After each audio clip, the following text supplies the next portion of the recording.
एक दिन की बात है, जब एक जरूरी काम से मुझे 16 सितंबर को दिल्ली जाना पड़ा, तो मैंने तत्काल स्लीपर टिकट लिया और कैफिया ट्रेन से रवाना हो गया। मेरे बैठने के ठीक 3 घंटे बाद सलवार सूट पहने हुए एक गोरी सी लड़की बैग लिए हुए मेरी सीट पर एक किनारे बैठ गई। मैं एक मैगजीन पढ़ रहा था और वह लड़की बार बार इधर उधर देख रही थी।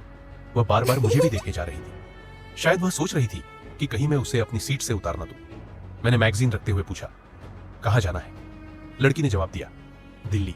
और फिर वापस मुझसे पूछा कि आप कहाँ तक जाएंगे? मैंने कहा, मुझे भी दिल्ली जाना है। मैंने लड़की से पूछा, आपकी सीट कहाँ है? मेरे पास जनरल टिकट है। लड़की ने जवाब दिया। मैंने कहा, तो अभी टीटी आएगा तो टिकट बनवा लेना, शायद सीट भी कहीं दे दे। लड़की बोली, जी ठीक है, मैं बनवा लूंगी, लेकिन तब तक आप हमें बैठने दीजिए। मैंने कहा, कोई बात नहीं, बैठी रहो। टीटी आया और स्लीपर का टिकट तो बना दिया, किंतु सीट नहीं दिया। बोला, कोई सीट खाली नहीं है। मैंने कहा, आप क्या करती हो? कुछ नहीं, लड़की ने बोला। मैंने कहा, मेरा मतलब पढ़ाई से है? जी मैं 11वीं क्लास में पढ़ती हूँ। अच्छा, और आपके घर में कितने लोग हैं? लड़की बोली, जी मम्मी पापा भाई बहन सब है। थोड़ी देर बाद वह मोबाइल निकाली और उसमें सिम कार्ड लगाई और किसी से बात की। उधर से कौन था और क्या बात किया ये तो मुझे नहीं पता, लेकिन ये लड़की ने अपना लोकेशन उसे बता दिया था। मैंने पूछा, पापा से बात कर रही थी स्टेशन से रिसीव करने के लिए? लड़ी डिडेशकी ने जवाब दिया, जी नहीं, पापा तो गाँव में है। तो फिर भैया रहे होंगे? लड़की ने कहा, नहीं, वो मेरे ओ थे मतलब मुझे तो नहीं लगता कि अभी आपकी शादी हुई है। जी अभी तो नहीं हुई है, लेकिन 2-3 दिन में हो जाएगी। लड़की ने जवाब दिया, अच्छा मतलब प्रेम विवाह करने वाली हो? लड़की मुस्कुराने लगी। मैंने फिर पूछा, लड़का क्या करता है? लड़की बोली, दिल्ली में नौकरी करता है और बोल रहा था कि मुझे भी नौकरी दिला देगा, फिर हम दोनों लोग मौज से रहेंगे। मैंने कहा, काफी स्मार्ट लड़का होगा। जी बहुत स्मार्ट है और बहुत अच्छे स्वभाव का है, लड़की ने जवाब दिया। मैंने कहा, मैं भी प्रेम विवाह किया हूं। लड़की ने बड़ी उत्सुकता से पूछा, आप भी भागकर शादी किए थे?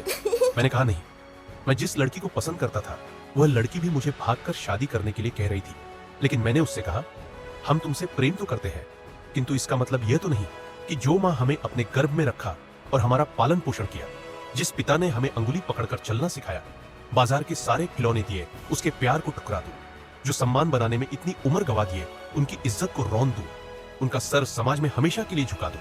मैं शादी तो तुम्ही से करूंगा, लेकिन माँ बाप को मना कर। और फिर एक दिन माता पिता मान गए और हम दोनों की शादी हो गई। मैंने कहा, वैसे आप जिससे प्रेम करती है उसे आपके घर वाले जानते हैं? लड़की बोली, जी नहीं, कोई नहीं जानता। मैंने पूछा, आप उसका घर देखी है और उसके घर वाले आपको जानते हैं? लड़की ने फिर से ना में जवाब दिया। मैंने कहा, फ्रॉड, तुम्हारे साथ फ्रॉड होने वाला है। लड़की बोली, नहीं, वो ऐसा वैसा लड़का नहीं है, वह मुझसे बहुत प्यार करता है। मैंने कहा, एक बात बताऊं, जो प्यार करता है तो सिर्फ करता है, ज्यादा जताने की कोशिश नहीं करता है और कुछ गलत करने पर रोकता और डांटता भी है। और यह लड़का तुम्हारे धन, तुम्हारी सुंदरता से प्रेम करता है। लड़की बोली, नहीं, ये गलत बात है, वो ऐसा नहीं कर सकता। मैंने कहा, ठीक है, मर्जी तुम्हारी, पर मेरे पास एक उपाय है, परीक्षा लेना चाहोगी? लड़की ने असमंजस से मुझे देखा। मैंने कहा, उसे फोन करो और बोलो कि मेरे मम्मी पापा मान गए हैं मैरी, शादी तुमसे करने के लिए, और वो भी आने के लिए कह रहे हैं। और वही दिल्ली में ही मेरे मामा मामी भी है, वे भी आ जाएंगे। और वो बोले हैं, आखिर एक दिन शादी करनी ही है तो अभी तुम्हारे पसंद का ही कर देते हैं, ताकि हम लोगों का मान सम्मान भी रह जाए और तुम लोगों की खुशी भी। इसलिए तुम अपने मम्मी पापा को भी बुला लो। लड़की ने वैसा ही किया। फोन लगाई और लड़का इसकी सब बातें सुनकर आग बबूला हो गया और बोला, तेरी जैसी कितनी लड़कियां आई और चली गई और तुम मुझे बेवकूफ बनाने आई हो, पागल समझ रखा है। डांटते हुए फोन काट दिया।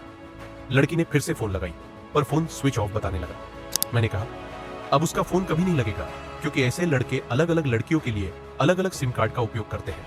अब सोचो, घर से भागने का मतलब घर जा नहीं सकती, उनको अपनी परेशानी बता नहीं सकती, और तुम्हारा उसके सिवा और कोई रहता नहीं। इसलिए वह तुम्हारे साथ अगर कोई बर्बरता करता तो तुम क्या करती? या फिर एक दिन छोड़कर चला जाता, भाग जाता? तो ऐसे में क्या करती जानती हो? ऐसे में लड़कियां आत्महत्या कर लेती है, जो घर वालों को पता तक नहीं चल पाता। लड़की रोने लगती है। मैंने कहा, ओ रोना नहीं, अभी तुम्हारा कुछ भी नहीं बिगड़ा है।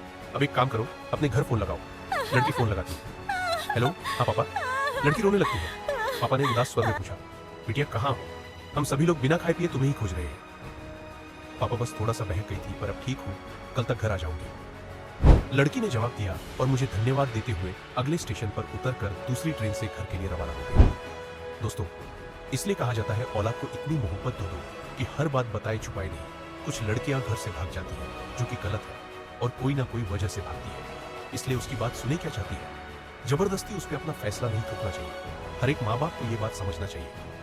ऐसी और कहानी देखने के लिए चैनल को लाइक एंड सब्सक्राइब कर लें।